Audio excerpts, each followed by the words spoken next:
오늘은 에스겔서 9장 1절에서 11절 말씀으로 함께 은혜를 나누고자 합니다. 요즘도 인기 있는 TV 그 프로그램인데 생활의 달인이라고 하는 그런 프로그램이 있습니다. 달인이라고 하는 말은 그 분야에서 최고다, 이런 의미를 가지고 있어요. 제가 즐겨 보았던 프로그램인데 참 많은 달인들이 출연하였습니다. 참 대단하다라는 생각을 많이 하는데, 그 가운데 어떤 달인들이 이게 인상이 남았냐면, 수없이 많은 그 물건들이 지나가는 거예요. 컨베이어 벨트로 착 지나가는데 거기서 불량품을 이렇게 끄집어내는 거예요. 그 아무리 봐도 다 똑같은 것 같은데 그 사람도 탁탁탁 끄집어내는데 끄집어내면 그게 다 불량품인 거예요. 야, 정말 대단하더라고요. 그러니까 그걸 오랫동안 봤으니까 아마 그러지 않나 생각을 좀 하는 겁니다. 그래서 정말 이렇게 쏙쏙 골라내는 모습에 감탄도 하고, 야, 대단하다, 이렇게 생각을 합니다. 그런데 그 모습을 보면서 영적인 교훈을 사실은 얻었습니다. 우리가 눈에 볼 때는 다 똑같은 것 같거든요. 근데 하나님 눈에 볼 때는 흠이 있는 사 정확히 알잖아요. 누가 죄인인지 아닌지. 예수님께서 말씀하시기를 그런 표현했잖아요. 이게 알곡과 가라지가 있다. 밭에는 알곡과 가라지가 있다. 그래서 알곡과 가라지, 만약에 모든 그 벼가 다 자라게 되면 밖에서 보면요, 저게 벼인지 저게 가라지인지 구분이 안 될 때도 있습니다. 밖에서 다 널려 있는 거 보게 되면. 그리고 또 도시 사람들한테는 더더욱 그럴 수도 있어요. 저게 벼인지 또 피인지 잘 모를 수도 있어요. 그런데 농부의 눈에는 정확히 구분이 되겠죠. 저게 피고, 저게 알곡이지, 정확히인지 알게 되는 것 아니겠습니까? 그러면 추수날이 다 되면, 어떤 일이 벌어지냐면, 알곡은 다 모아서, 곡간, 창고에 다 이렇게 집어넣지만, 그러나 가라지는 어떻게 되죠? 다 버리게 되는 거죠. 쓸모 있는 게 아니기 때문에 거름이 된다든지 불쏘시개가 된다든지 쓰레기가 된다든지 이렇게 다 사라지는 것입니다. 달인도 농부도 사실은 무엇이 흠인지 또 어떤 게 핀지를 정확히 알아서 빼내는 그런 일을 잘 합니다. 그런데 그들도 실수할 수 있죠. 사람이니까. 그죠? 아무리 달인이라 할지라도 100% 완벽하진 않아요. 실수는 하게 됩니다. 그래서 이제 사람들이 하는 것에는 분명히 좀 실수가 있을 수 있어요. 그러나 하나님은 실수가 없는 달인입니다. 하나님에게는 실수라는 게 존재하지가 않아요. 하나님은 그냥 완벽한 달인이시다. 무슨 말씀이냐면 심판날이 되었을 때 누가 구원받은 자녀인지 누가 심판을 받을 자인지 한치의 오차도 없이 정확하게 다 골라내신다는 거죠. 우리가 이 땅에 살아갈 때는 잘 몰라요. 왜냐하면 은밀한 중에 살기 때문에 잘 모르거든요. 근데 하나님은 아신다라고 하는 거죠. 그러니까 우리가 정말 회개가 필요한 겁니다. 회개가 참 필요하거든요. 오늘도 하나님 앞에 참 부끄럽게 살은 모습들, 순간순간 사단의 유혹에 빠져서 죄 지었던 모습들, 이거 이제 회개하는 일이 되게 중요합니다. 왜 그러냐면 하나님은 완벽한 달인이시기 때문에 그렇습니다. 정확히 골라내시는데 부족함이 없는 그런 달인이시다라고 하는 것입니다. 자, 이렇게 말씀드리는 것은 예루살렘에서 은밀한 중에 우상 숭배하고 있는 그 70명의 장로와 25명의 제사장들을 에스겔에게 보여주심에서 우리가 알 수 있습니다. 아무도 모르잖아요. 70명 자기들만 알고 25명 자기들만 알잖아요. 그런데 하나님이 다 보여주시잖아요. 우리가 그거를 지금 8장에서 본 겁니다. 은밀한 중에 자기들은 은밀하게 죄 짓고 있는데 하나님은 그 은밀한 거 아신다라고 하는 사실을 에스겔 선지자에게 보여줌으로써 이게 드러내시는 것입니다. 세상의 다리는 아무리 뛰어나도 실수할 수 있지만 하나님은 실수가 없다. 이거 아주 분명히 보여주는 거예요. 은밀하게 일어나도 하나님은 아신다라고 하는 것이죠.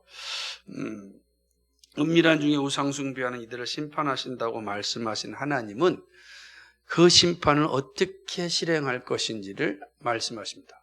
그 이제 오늘 우리가 보는 본문이 9장입니다. 9장은 바로 은밀한 중에 죄 짓는 자들의 심판을 어떻게 하실 것인가를 이제 말씀하신다고 볼 수가 있습니다. 하나님은 큰 소리로 성읍을 관할하는 자들을 부릅니다. 그리고 올 때 뭐라고 얘기하냐면 각기 사람을 죽이는 무기를 손에 들고 나오라고 이렇게 말씀을 하는 겁니다. 손에 이제 각각 무기를 죽이는 무기 갖고 나오는데 그들이 누구냐면은 천사들을 얘기하는 6명의 천사라고 얘기합니다. 그 천사들에게 뭘 갖고 오냐면 사람을 죽이는 무기를 가지고 나오라고 이야기합니다. 2절을 보게 되면은 6명의 사람이 북쪽으로 향하여 윗문길로 쫓아오는 거죠. 그렇죠. 그들의 손에는 사람을 죽이는 무기가 있습니다. 이 6명의 사람은 이제 천사들을 의미하는 것입니다. 근데 그 중에 한 사람은 가는 베옷을 입고 허리에 서기관의 먹그릇을 찼습니다. 이건 다른 사람, 그러니까 6명 중에 한 사람인지 6명 외고 또 다른 한 사람인지 이거 가지고 막자들은 열심히 논쟁도 합니다. 왜 그러냐면 이게 이제 에스겔서에 나중에 보게 되면은 제사를 할 때도 46장인가에 보게 되면 6명의 염소와 한 마리의 양 뭐 이렇게 표현된 부분이 있으니까 그렇게 얘기합니다. 뭐 우리는 그게 6명이 됐든 7명이 됐든 일단은 본문에 기록된 내용들도 보면 6명이라 돼 있으니까 우린 6명으로 보고 본문을 좀 보겠습니다. 6명 중 1명 이제 서기관입니다. 서기관은 어떤 사람이냐면 서기관이 하는 일은 원래 선지자가 한 말씀을 기록하는 사람들이에요. 그런데 왕정시대의 서기관은 어떤 일을 했었냐면 국가의 중요한 문서들을 기록하는 일도 했습니다. 이게 이제 서기관들이 하는 일입니다. 그러니까 이 서기관 그 중에 한 사람 이제 서기관이죠. 이제 그 사람이 나오는 거죠. 그러면서 하나님은 그 서기관에게 뭘 요청하냐면 예루살렘 성읍을 다 돌아다니라는 겁니다. 다 돌아다니라 이렇게 이야기하는 겁니다. 돌아다니면서 그 예루살렘을 살펴라고 이야기하는 것이죠. 이제 그렇게 되는 내용들을 보여주고 있는 겁니다. 자, 물론 그 전에 이제 2절 말씀 좀 보면은 그 6명의 천사들을 부르고 그들을 어디로 데리고 오냐면 바로 성전에 들어와서 성소 앞마당에 있는 놋 제단 곁에 서게 합니다. 그죠? 2절에 보면 그렇게 되어 있어요. 그들이 놋 제단 앞에 이제 서는 것을 보게 되는 것입니다. 근데 한번 참 재밌잖아요. 왜 이들을 사륙하는 기계를 잡고 그 다음에 놋 제단 곁에 서라 그랬을까? 놋 제단은 어떤 것이냐면은 그러니까 그 동물 제사를 통해서 사람들의 죄를 용서받는 것이에요. 그게 놋 제단의 역할이에요. 그런데 거기에 지금 사람을 죽이는 무기를 가지고 천사들을 제단 앞으로 오라고 하는 겁니다. 어떤 의미일까요? 이스라엘이 더 이상 동물 제사로는 용서받을 수 없는 지경에 이르렀다. 하나님이 직접 심판하시겠다라는 것을 지금 보여주고 있는 것이 이 말씀인 겁니다. 그러니까 이 내용 잘 이해하셔야 돼요. 그래야지 이제 그 다음 내용들도 이해할 수가 있는 것입니다. 자, 그런 후에 이렇게 다 놋제단으로 다 이제 모이라고 하였습니다. 그때에 그룹, 즉 천사 사이에 있는 하나님의 영광이 이제 떠올라서 성전 문지방에 이릅니다. 이 말은 뭐냐면 하나님을 상징하는 그 빛이 성전 문지방에 다 비쳤다라고 이야기하는 거예요. 다 다다랐다라고 하는 것입니다. 그리고 이 서기관을 향하여서 이제 예루살렘을 돌아다니면서 기록하라고 말씀하는 거죠. 그런데 여기에 재밌는 표현이 하나 있어요. 뭐가 되냐면 4절을 보니까 이런 표현이 있습니다. 이르시되 너는 예루살렘 성읍 중에 순행하여 그 가운데 행하는 모든 가증한 일로 인하여 탄식하며 우는 자의 이마에 표를 하라. 4절에 보니까 이렇게 얘기합니다. 분명히 가증한 일이 지금 예루살렘 안에서 벌어지고 있는데 그 가운데 그 가증한 일을 보고 탄식하며 우는 사람들이 있다. 그들의 이마에 표를 표시하라. 이렇게 이야기하는 것입니다. 그리고 5절에 보죠. 나의 듣는데 또 그 남은 자에게 이르시되 너희는 그 뒤를 쫓아 성읍 중에 순행하여 아껴보지도 말며 긍휼을 베풀지도 말고 치라. 이렇게 얘기합니다. 남은 사람 한 사람 말고 5사람을 향하여서는 이제 뭐 하라는 겁니까? 성읍을 돌아다니면서 전부 다 그 이마에 표시를 맞지 않는 사람들은 전부 다 심판하라, 죽이라 이렇게 지금 말씀하고 있는 것입니다. 이때에 하나님께서는 뭐라고 말씀하시냐면 남녀노소, 나이가 먹은 사람이나 젊은 사람이나 여인이나 아이나 상관없이 뭐라는 거, 긍휼을 베풀지 말고 다 심판하라 라고 하는 것입니다. 정말 끔찍한 거죠. 하지만 그 가운데 이마에 표시를 단 사람만 제해하라. 다시 한번 반복해요. 그러니까 이마에 표를 한 사람은 죄해놓고 성전에 남은 사람 모두는 다 심판하여 죽이라. 이렇게 말씀하시는 것입니다. 하나님의 준엄함은 성 안에 있는 사람들을 향한 심판에만 머물지 않고요, 거룩한 장소인 성전을 돌이키고 뜰 안에 시체를 가득 채우라고 말합니다. 성전이 거룩한 곳인데 그 거룩한 곳을 시체로 가득 채우라 이렇게 얘기하고 있습니다. 그러자 이 6명의 전사들이 하나님의 명을 받고 즉각적으로 심판을 집행합니다. 지금 이 모습을 에스겔 선지자가 보고 있는 겁니다. 그죠? 6명이 지금 예루살렘 성내와 성전 안에서 일어나는 이 하나님의 심판의 행위를 에스겔이 보고 있는 겁니다. 어떻겠습니까? 보고 있으면. 정말 이거는 이루 말할 수 없는 비참함이고 끔찍함이잖아요. 그러니까 에스겔이 그 자리에 무릎을 꿇고 하나님께 이제 기도하는 것입니다. 정말 이스라엘의 남은 자 다 멸하실 겁니까? 8절에 얘기하는 거야. 다 죽일 겁니까? 그러니까 남은 자는 누구예요? 그러니까 이마에 표시를 한 사람을 제외한 남은 자를 얘기하는 거예요. 다 그렇게 멸하시겠습니까? 이렇게 이야기하는 겁니다. 하나님께서 선지자의 이 말을 듣고, 우리가 이 말을 딱 생각하면 예전에 아브라함이 소돔 땅에 있는 롯을 소돔 땅을 심판하고자 할 때 아브라함이 하나님 거기 의인 45명이 있으면 심판하시겠습니까? 막 이렇게 얘기했잖아요.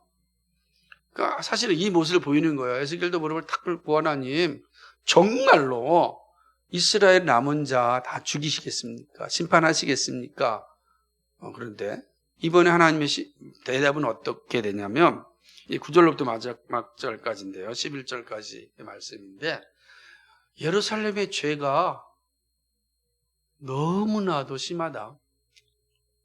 용서받을 만한 구멍이 없다. 가득 찼다 이런 뜻이에요. 구멍이라도 있어요. 피할 구멍이라도 좀 있어야 될 텐데 피할 구멍도 없다는 거예요. 가득 찼다. 그러므로 내가 저들을 다 심판할 것이다. 이렇게 이제 말씀하시는 것입니다. 이스라엘의 죄가 는 어떤 거냐면요, 땅에 피가 가득하였다라고 말씀해 주세요. 땅에 피가 가득했다. 피가 왜 흘러 있겠습니까? 피가 잔인함이죠. 잔혹함을 얘기하는 거 아니겠어요? 그 땅에 하나님의 평화와 사랑은 사라진 겁니다. 이 잔혹함만이 남아 있는 거죠. 잔혹할 때 누가 가장 피해를 보겠습니까? 힘없는 사람들이죠. 여인들이죠. 다 이런 사람들이 사실은 피해를 보는 겁니다. 잔혹하죠. 또 뭐냐면 이스라엘에 불법이 성행하였습니다. 부정과 부패가 만연되어 있다라고 하는 겁니다. 이스라엘에 완전히. 그러니까 근데 그게 가득 찼다 그러니까 어디를 봐도 공의로움은 보이지 않는다라고 하는 의미입니다. 근데 이렇게 된 이유를 하나님이 또 말씀해 주시는데 이스라엘 사람들이 무엇이라고 얘기하냐면 하나님이 우리를 떠났다. 우리를 돌보시지 않는다. 라고 이야기하는 겁니다. 이 말이 얼마나 무서운 말이겠어요. 하나님이 우리를 떠났다. 하나님이 우리를 돌아보시지 않는다. 그러면 하나님이 돌보시지 않으면 어떻게 하겠습니까? 자기 마음대로 살겠다는 뜻이겠죠? 그 생각을 하는 거예요. 하나님이 이 땅을 버리셨고 돌보시지 않는다라고 이야기하는 것입니다. 하나님 없이 살겠다는 거죠. 그러자 하나님께서 저들이 나를 그렇게 생각한다면 내가 그들을 돌아보지 않고 그들에서 떨어져 있다고 생각한다면 나도 그렇게 하겠다. 나도 그들을 보지 않겠다. 나도 그들을 긍휼히 여기지 않겠다. 이게 심판입니다. 하나님을 가까이 하지 아니하면 하나님도 가까이 하지 않겠다.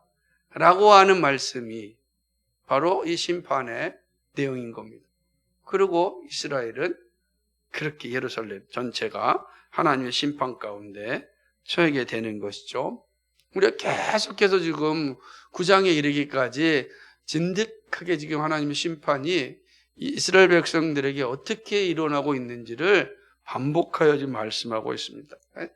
아주 죄에 대한 하나님의 그 마음이 어떤지를 정말 아주 자세하게 계속해서 반복하면서 말씀해주고 있는 것이죠. 그래서 이 본문은 참 슬퍼요. 거룩한 성 예루살렘이 핏빛으로 변한 이런 것을 보는 거예요. 그림을 본다면 지금 우리가 보면 황금 돔처럼 빛나게 보이는 그 예루살렘이 핏빛으로 변해 있다고 생각해 보세요. 그런 모습이에요. 핏빛으로 다 변해 있는 거죠. 하나님의 심판에 있어서 피할 자가 없음을 반복하여 강조합니다.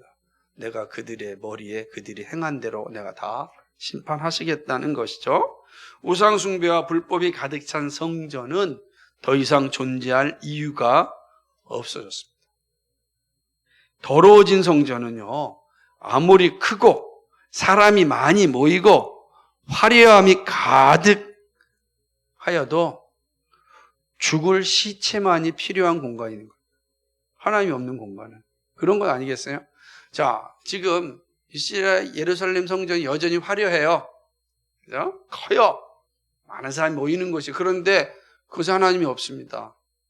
하나님이 거기를 뭐로 채우는 거예요? 그 성전들이 다 시체로 채우라는 거예요. 시체는 가증한 거잖아요. 부정한 거잖아요. 거룩한 성전이 부정하게 부정하게 만드시잖아요, 하나님께서. 왜? 거긴 내가 없으니까. 그거 아무 상관이 없는 거룩한 곳은 하나님이 계실 때 거룩한 곳이지 하나님이 떠났는데 거기 무슨 거룩한 곳이 되겠어요? 하나님이 떠난 곳은 외형은 아무리 화려하고 사람들이 많이 모이고 멋지다 할지라도 그건 어디 뭡니까? 시체가만 있는 그런 부정한 장소다. 그렇게 얘기하는 겁니다. 역겨운 냄새가 나는 그런 가증한 장소다. 지금 그거를 하나님께서 에스겔 선지자를 통해서 보여주고 있는 것입니다. 하나님이 보지 않는다는 생각이 그들로 하여금 온갖 부정과 불법과 우상숭배를 행하게 한 것이죠. 결국 하나님의 심판을 받을 수밖에 없습니다. 하나님의 심판이 임하는 이유가 분명한 것이죠. 자, 이렇게 에스겔서 이 9장 이 자체도 우리에게 가르쳐주는 교훈이 분명합니다. 그 첫 번째 교훈은 이겁니다. 하나님의 부재가 죄의 원인이다 라는 사실입니다. 하나님의 부재. 이 하나님의 부재 신앙이 이렇게 되는 거예요. 하나님이 없다 이렇게 인식하게 되는 순간 어떻게 되겠습니까? 그래서 하나님 없으면 내가 주인이 되는 거예요. 내가 주인이 될 뿐만 아니라 나의 욕망을 채우기 위한 것들을 만들어냅니다. 자, 이스라엘 백성들이 은밀하게 우상 숭배하고 부정과 부패에 빠진 것은 어디에 근거하겠습니까? 하나님이 없다라는 생각이죠. 하나님이 없으면 하나님 대신에 자신의 욕망을 채울 것을 만들어야 돼요. 사람들은 그렇습니다. 그 예전이나 지금이나 타락한 모든 인간은 다 똑같아요. 하나님이 없다, 하나님이 부재하다라고 생각하는 순간 그 부재한 공간을 뭐로 만들어요? 그걸 우상으로 채우든지 자기 욕망으로 채우든지 채워서 살아가는 것입니다. 하나님이 자신들을 보지 않으니까 자신들의 어려움이 생겼다라고 생각합니다. 하나님이 우리를 보신다고 한다면, 하나님이 우리와 함께 하신다고 한다면 왜 우리에게 어려움이 생기는가? 왜 우리에게 아픔이 생기는가? 왜 우리에게 고난이 생기는가? 왜 우리에게 힘듦이 생기는가? 질문하는 거죠. 하나님 없으니까. 하나님 없으니까 우리가 지금 힘들고, 하나님 없으니까 지금 고난받고 있고, 하나님 없으니까 우리가 지금 심각한 위기에 처해 있다 생각하는 겁니다. 하나님 없다. 있으면 우리가 이렇지 않지 않느냐. 그럼 어떻게 해야 되겠어요? 지금 하나님이 없어가지고 힘들고 어렵고 고난 가운데 있다고 한다면 이 힘들고 고난과 어려움과 고통을 어떻게 이겨내야 되겠습니까? 이겨낼 방법이 어디 있겠습니까? 그러니까 이 이겨낼 방법을 찾는 거예요. 자, 우리가 지금 자녀들이 낳지 않고 있다. 그러니까 뭐 하겠어요? 풍요의 신을 찾아가자. 가는 거예요. 자, 우리에게 지금 먹을 것이 떨어졌다. 먹을 것이 주는, 그죠? 다산의 신이죠. 풍요의 신을 찾아가자. 그러니까 예루살렘 성전 안에 뭐가 생기는 거예요? 바알을 섬기고 아세라를 섬기고 이 온갖 신들이 차근차근 세워지는 거예요. 왜요? 하나님이 있어서 우리를 구원하고 도와줬다고 한다면 지금 우리가 이렇게 어려움이 있지 않다. 근데 지금 우리가 어렵지 않느냐? 하나님이 우리를 떠났다. 우리를 돌보고 있지 않다. 그럼 우리가 살아야 되지 않겠느냐? 하나님이 우리를 돌아보시지 않는다면 우리가 살아야지. 우리가 멍하니 기다릴 수 있겠느냐? 내가 살아나야지. 이런 생각이 갖는 거예요. 근데 내가 살아나려고 하니까 부족한 게 너무 많아. 왜요? 주변에 보니까 주변 이 이방 나라들은 잘 살거든요. 하나님 믿는 나보다 잘 살아요. 예수님 믿는 나보다 잘 되고 있어요. 그 보니까 그들이 뭐예요? 점쟁이한테 찾아가거든. 저들이 뭐예요? 무당한테 찾아가가지고 구슬하거든. 저들이 뭐예요? 보니까 뭐더라? 묘자리 좋은 묘자리 찾아가고 있거든. 야, 우리도 이렇게 가만히 있으면 안 된다. 우리도 그렇게 하자. 그러니까 우리도 누구한테 가세요? 점쟁이한테 가고, 우리도 뭐예요? 굿도 하고, 우리도 고사도 지내보고, 어떻게 해서 우리도 묘자리 바꿔보고, 가만히 있어가지고 그래 망하면 되겠느냐? 하나님이 떠났는데. 여러분 어떠세요? 이게 지금 이스라엘 백성들의 모습이에요. 그런데 여기에 모든 사람들이 그런데 차마 제사장과 장로들은 드러내서 그걸 못하는 거예요.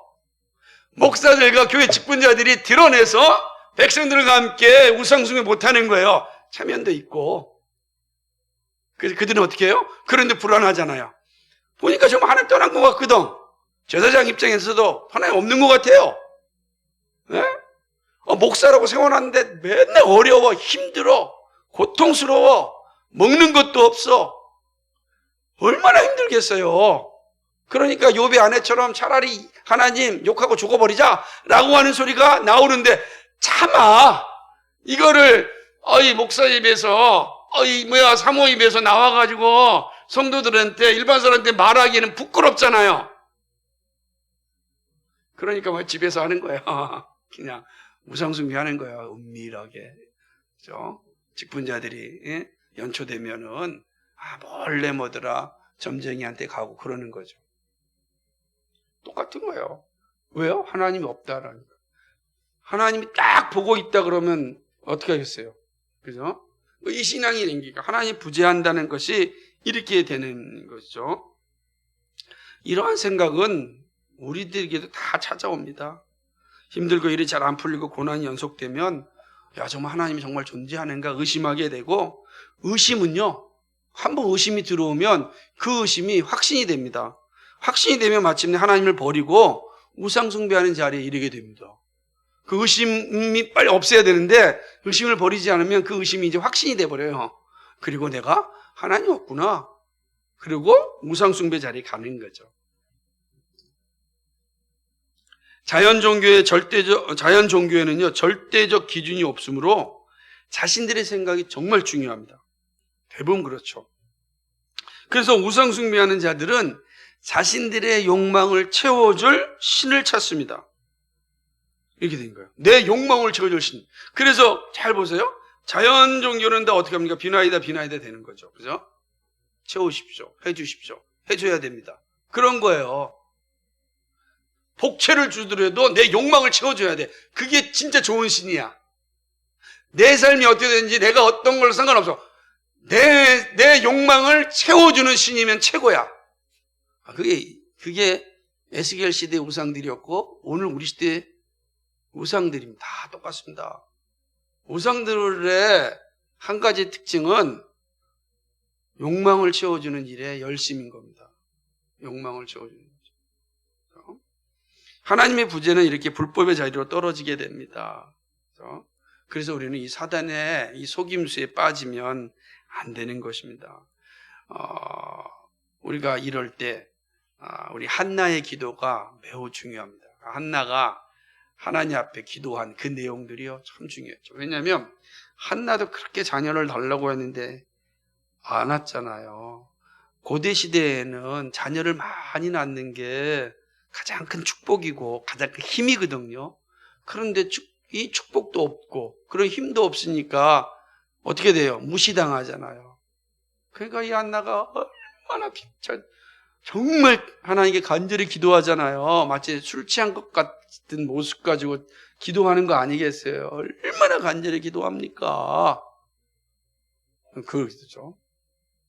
그런 한나에게 하나님께서 나타나시고 기도를 들어주시고 할 때 이 한나가 한 고백이 사무엘상 2장 이 3절에 보면 이렇게 얘기합니다. 여러분 사무엘상 2장을 찾아보세요. 한번 사무엘상 2장을 보게 되면 이래요. 심히 교만한 말을 다시 하지 말 것이며 오만한 말을 너희 입에 내지 말지어다. 여호와는 지식의 하나님이시라. 행동을 달아보시느니라. 아멘. 여호와는 사무엘상 2장 3절에 지식의 하나님이시다. 뭐 하는 거예요? 이 말은 아시는 분이시다 라고 하는 거예요. 떠나 있지가 않다는 거예요. 지금 우리의 아픔과 힘듦과 어려움과 고통과 외로움과 괴로움과 위기를 아신다라는 거죠. 그죠? 그리고 그러한 상황 가운데서 하나님 앞에 어떻게 서 있는지 아신다라는 거예요. 지식이 하나님이시다. 다 아신다라고 하는 거예요. 이거를 한나가 아는 겁니다. 그래서 여호와는 지식이 하나님이라. 우리 한번 7절부터 10절까지 한번 같이 읽어볼까요? 시작.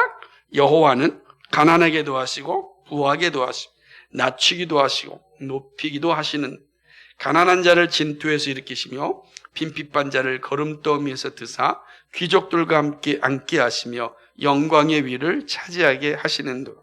땅의 기둥들은 여호와의 것이라. 여호와께서 세계를 그 위에 세우셨도다. 그가 그 거룩한 자들의 발을 지키실 것이요 악인으로 흑암 중에서 잠잠케 하시리니 힘으로는 이길 사람이 없습니다.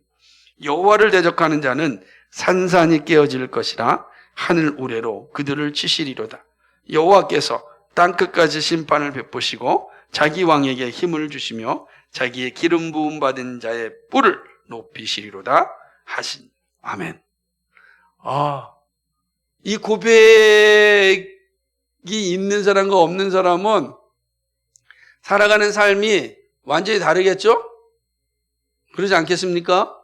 근데 이 고백은 어떻게 할 수 있겠습니까?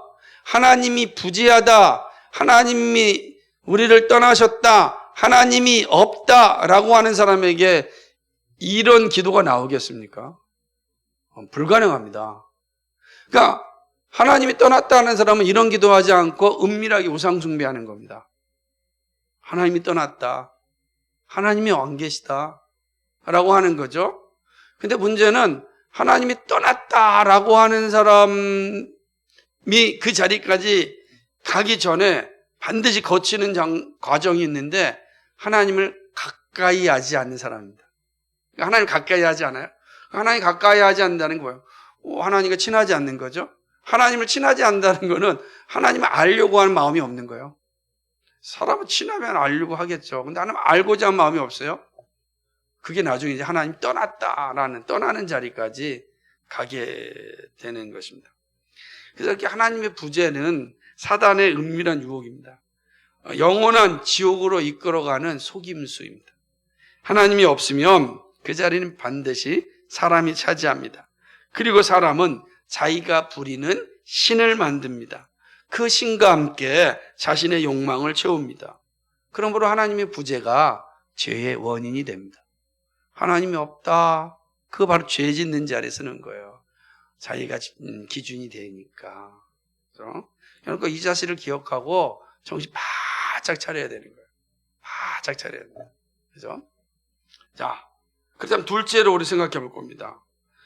이 죄를 이기는 죄의 원인이 하나님이 부재한다라는 것이 우리로 하여금 죄를 짓게 하는 원인이었다라고 생각한다면 그 죄를 이기는 길이 무엇인가?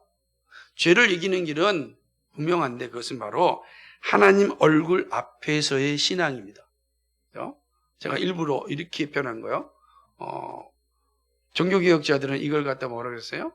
코람데오라고 이렇게 얘기를 했어요. 근데 하나님 얼굴 앞에서.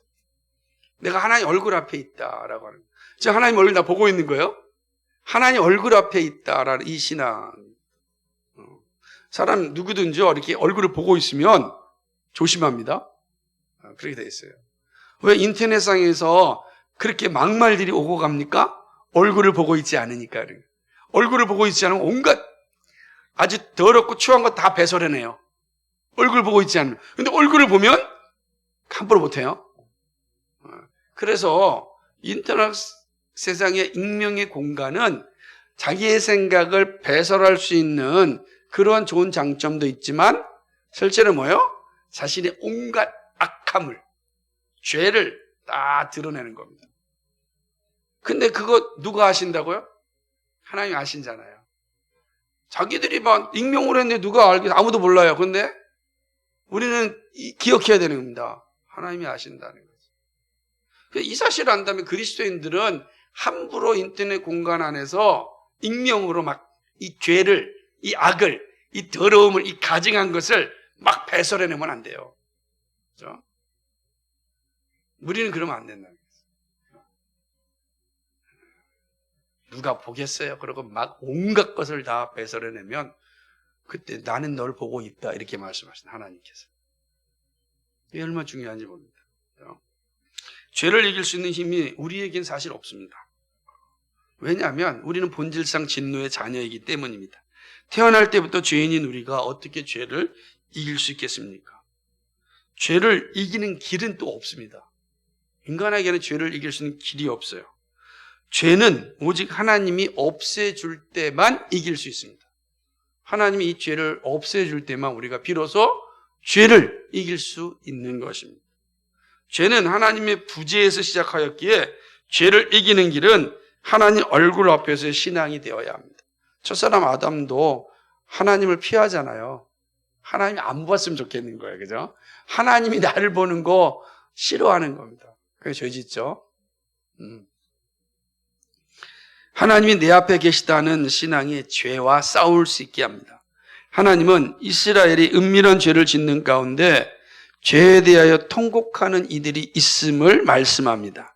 가증한 우상 숭배에 대하여 탄식하며 우는 자가 있다는 것입니다. 하나님은 그들의 얼굴에 표시를 하라고 합니다. 구원받은 자가 있음을 보여줍니다. 이들이 어떤 사람인지 몰라요. 누군 이름도 없어요. 다만 뭐예요? 이스라엘의 이 가증한 일에 대하여 탄식하며 우는 자들, 회개하는 자들이죠. 탄식하며 회개하는 자들이 있어요. 그들은 누굴까?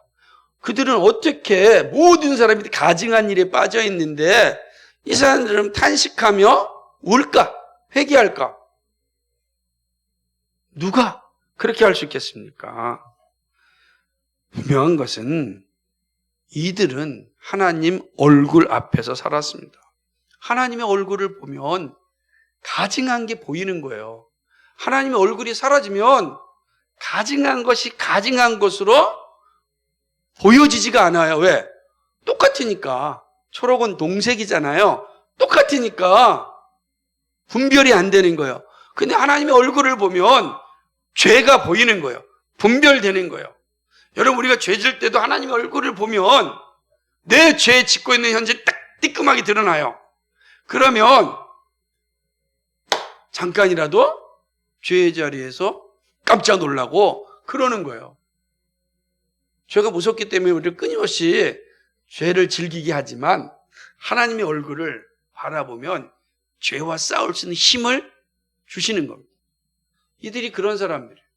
하나님 얼굴을 앞에서 살았던 사람들이죠. 하나님은 이들을 기억합니다. 그리고 이마에 표시를 한 이들을 심판의 자리에서 피하게 하십니다. 자, 우리 이 장면 잘 보면 뭐가 떠오르십니까?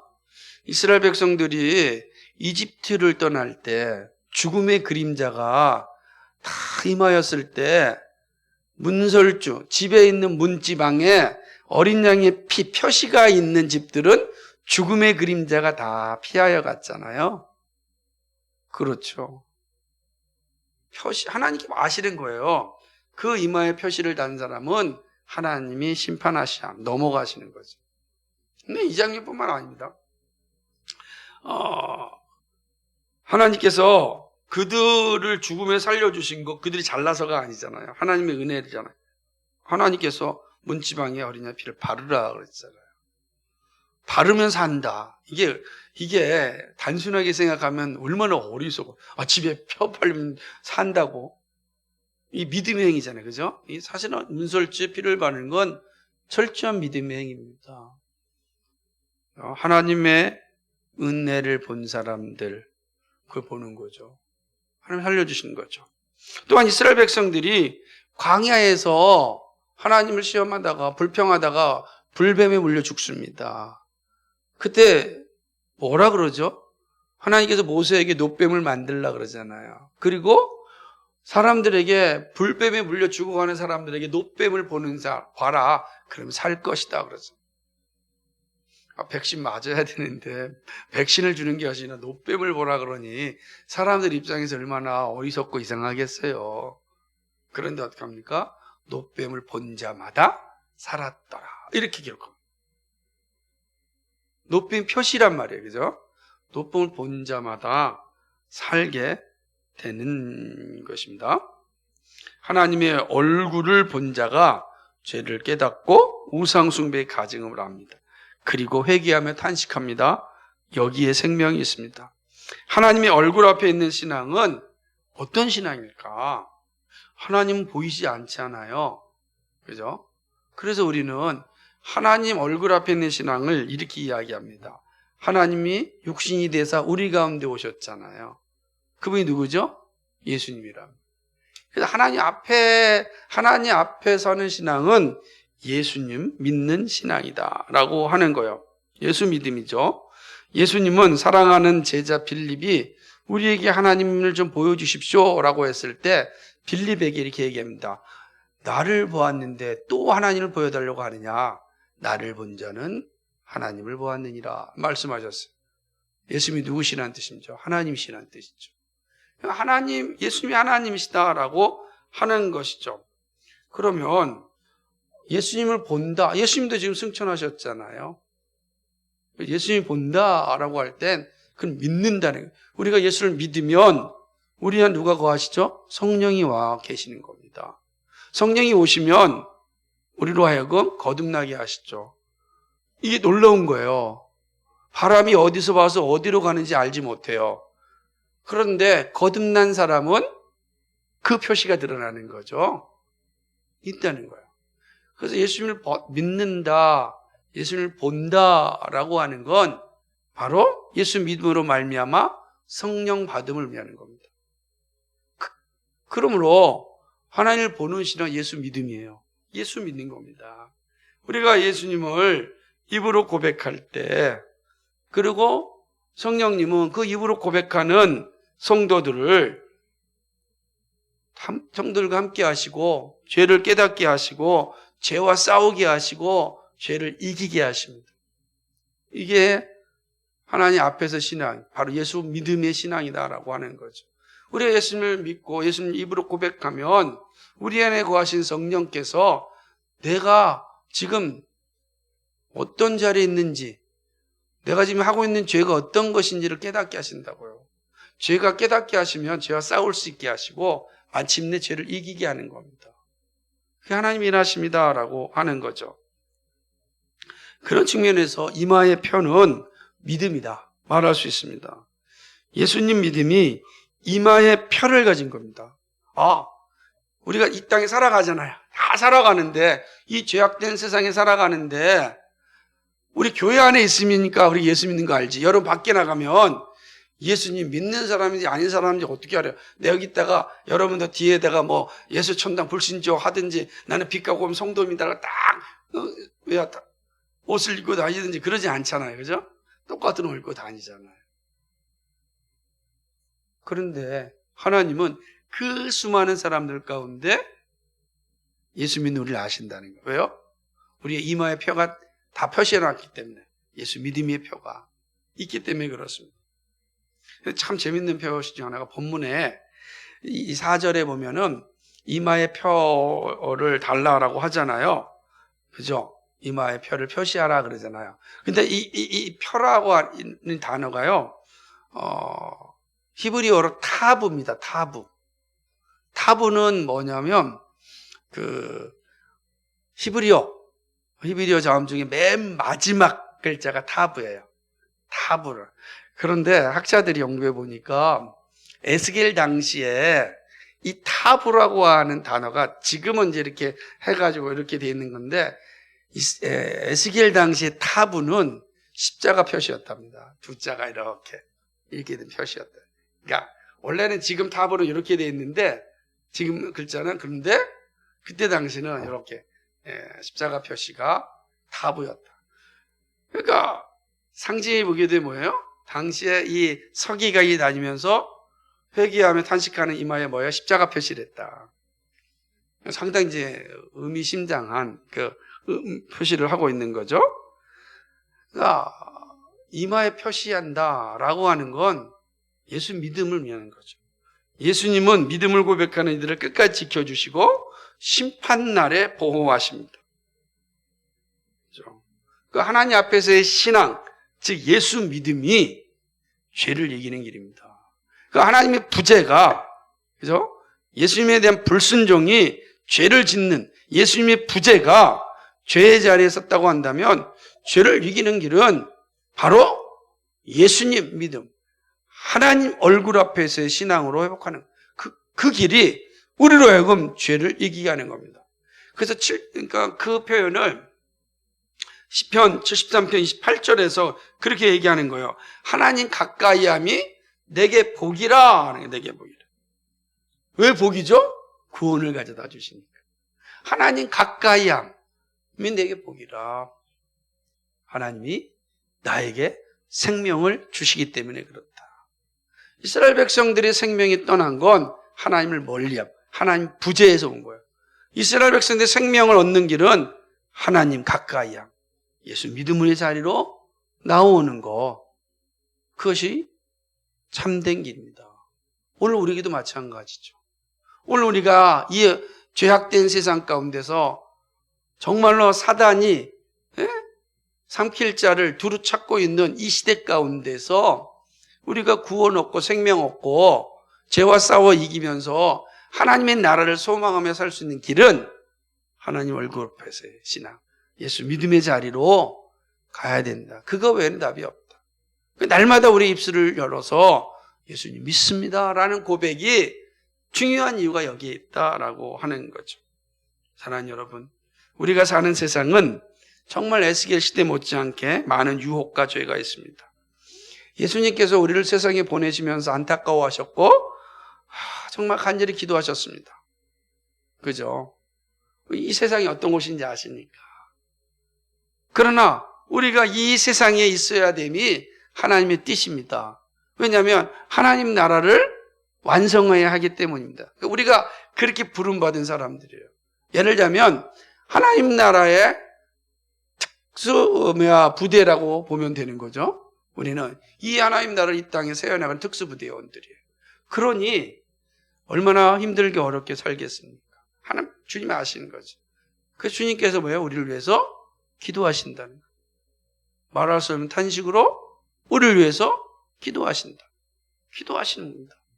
우리가 그 싸움에서 이겨 하나님께서 맡겨주신 그 소명, 그 사명을 완성할 수 있도록 우리를 위해서 기도하시는 것입니다. 죄와 싸움이 쉽지 않습니다. 참으로 많은 고난과 어려움이 있습니다. 그러나 여러분, 하나님이 떠나신 것이 아닙니다. 여전히 우리와 함께 하십니다. 우리가 할 일은 믿음의 주 온전케 하시는 예수님을 바라보는 일입니다. 예수님을 믿고 의지하는 것이 죄악된 세상을 이기는 유일한 길입니다. 유일한 길이라고요. 많은 길 중에 하나가 아니라 유일한 길입니다. 어리석은 자는 하나님이 없다고 합니다. 하나님이 없이 살아갈 수 있다고 말합니다. 대부분 다 그렇죠. 그러나 솔직한 심정은 뭐냐면, 그 사람들의 속마음은 뭐냐면 하나님이 없어야 한다고 생각하는 거예요. 하나님이 없어야 자기가 편하거든요. 쉽게 살거든요. 그래야 자신의 욕망을 채워줄 신들을 많이 만들어 놓거든요. 많이 만들어 놓거든요. 근데 하나님이 있으면, 유일하신 하나님이 있으면 못 만들어요. 그러니까 하나님이 없다라고 말하는 사람들의 속사람에는 뭐가 있어요? 하나님이 없어야 된다라고 하는 거예요. 근데 하나님이 없어야 된다고 해서 하나님이 없는 게 아닙니다. 여전히 하나님의 섭리가 이 땅 가운데 있습니다. 그 증거들이 우리들입니다. 그래서 하나님이 없어야 한다라는 사람들에게 우리들이 얼마나 껄끄럽겠습니까? 왜요? 우리는 뭐예요? 세상의 빛과 소금이거든요. 교회는 뭡니까? 이 세상의 등대거든요. 비춰주는 거예요. 하나님이 없어야 된다 그러는데 저놈의 교회가 계속 비춰주고 있어요. 그러니까 이 세상은 어떻게든지 간에 교회를 없애고 싶고 예수 믿는 사람들을 철저히 파괴시키고 싶은 거예요. 그런데 파괴된다고 파괴되지 않으니까 다양한 유혹을 통하여서 파괴시키려고 하는 겁니다. 많은 유혹을 주는 거예요. 야, 그렇게 열심히 너 교회 다녔는데 너 삶 좀 나아진 게 있냐? 라고 이야기합니다. 너 그렇게 기도했는데 아직도 결혼도 못하고 있느냐? 이렇게 얘기합니다. 너 그렇게 기도했는데 너 아직 집도 못 샀냐? 이렇게 얘기합니다. 너 그렇게 기도했는데 왜 몸이 아프냐? 야, 이런 말 들으면 순간 막 흔들립니다. 순간 흔들립니다. 나 봐라. 그죠? 예수 믿지 않고 온갖 추악한 가증한 일들을 벌이는 자들은 잘 살거든요. 떵떵거리며 살아요. 막 한 시대. 가라지들은 아무리 잘 커도 가라지예요. 아무리 멋지게 커요. 여러분, 피가 더 잘 자라요. 팍팍 자랍니다. 보면은. 그런데 아무리 자라고요, 아주 그냥 가라지는 또 단단해요. 빳빳해요. 바람이 불면 어쩌면 벼는 넘어져도 피는 안 넘어질 것 같아요. 하니까. 사람 보기엔 그렇죠. 그런데 하나님 어떻게 하신다는 겁니까? 그들을 긍휼히 여기지 않을 것이다. 그들이 행한 대로 그 머리에 심판하시겠다. 이렇게 말씀하시는 겁니다. 이 싸움에서 우리가 이기는 길은 하나님 앞에서 사는 신앙입니다. 하나님 얼굴 앞에 내가 있음을 기억하는 일입니다. 예수님이 나와 함께 한다는 확고한 신앙입니다. 그 증표로 성령이 우리 안에 계십니다. 너는 마음에 근심하지 말라. 하나님을 믿으니 또 나를 믿으라 하셨습니다. 우리가 할 일은 예수님을 믿고 사랑하는 일입니다. 주 예수를 믿으라. 그리하면 너와 내 집이 구원을 얻으리라. 여러분, 이 사실을 굳게 믿고 나보다 나를 더 사랑하신 하나님, 그 사랑의 하나님, 그 사랑의 주님을 굳게 붙잡고 인내해야 됩니다. 마침내 하나님의 때가 임합니다. 여러분, 구약에서 말씀이 끝나고 다시 세례 요한을 통해서 말씀이 올 때까지 400년이라는 세월이 필요했습니다. 400년. 여러분, 우리 그 사실을 기억해야 되는 거죠. 하나님의 일하심이 여기 있습니다. 하나님. 그러니까 정말 우리가 할 일은 인내하면서 믿음을 붙잡고 인내하면서 하나님께 가까이 하나님 얼굴 앞에서 끝까지 믿음을 지켜야 됩니다. 그래서 오늘도 내일도 주님 오시는 그날까지 주 예수님 믿습니다. 주님은 나의 하나님이십니다. 주님은 나와 함께 하십니다. 주님은 나보다 나를 더 잘 아십니다. 주님은 언제든지 나를 사랑하십니다. 주님은 끝까지 나를 지켜주십니다. 이 믿음의 고백이 우리의 입술에서 날마다 나와야 됩니다. 그것이 이기는 길입니다. 이 은혜가 우리 가운데 넘치기를 주님의 이름으로 축복합니다. 거룩하시고 자비하신 아버지 하나님, 고맙고 감사합니다. 하나님이 없어야 된다고 외치는 이 시대 가운데 하나님이 계심을 믿음으로 고백하고 살아가는 우리 모두가 되게 하여 주옵소서. 하나님 가까이 하면 내게 복임을 분명히 증거하고 이 어렵고 힘든 상황 가운데 믿음으로 이겨내볼 수 있도록 인도하여 주옵소서. 감사드리며 예수 그리스도의 이름 받들어 기도하옵나이다. 아멘.